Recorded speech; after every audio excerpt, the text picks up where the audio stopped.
Moisturiser പുരട്ടുക. അല്ലോ ഇതേതാ പറഞ്ഞ റേസർ? ഇതായി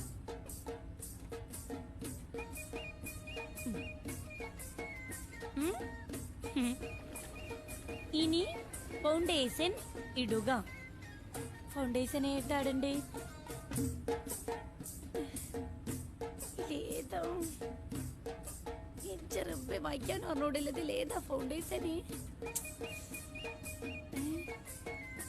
കണ്ടിട്ട് ഫൗണ്ടേഷൻ ആണെന്ന് തോന്നി.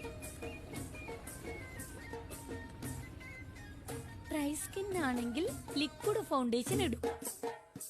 ഓയിലി സ്കിൻ ആണെങ്കിൽ മാറ്റ് ഫൗണ്ടേഷൻ ആണ് നല്ലത്. സ്കിൻ ഓയിലാണോ ഡ്രൈ ആണോ നമ്മളെങ്ങനെ അറിയുവോ? ഫൗണ്ടേഷൻ ഇടുന്നതിന് മുമ്പ് ബേസ് ഇടുന്നത് നല്ല.